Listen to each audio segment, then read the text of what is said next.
అసమర్థతకు ఇదే నిదర్శనం.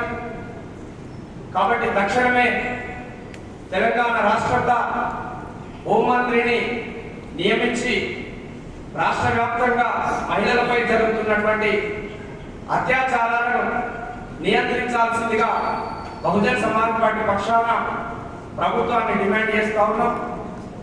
అదేవిధంగా మరి లా అండ్ ఆర్డర్ వైఫల్యం చెందుతుంది.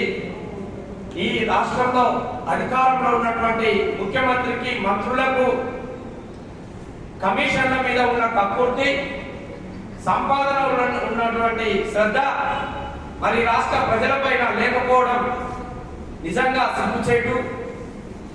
కాబట్టి తక్షణమే ఈ రాష్ట్ర ప్రభుత్వంలో లా అండ్ ఆర్డర్ను కంట్రోల్ చేసి మహిళలపైన జరుగుతున్నటువంటి అత్యాచారాలను నియంత్రించాల్సిందిగా మేము ప్రభుత్వాన్ని డిమాండ్ చేస్తాం.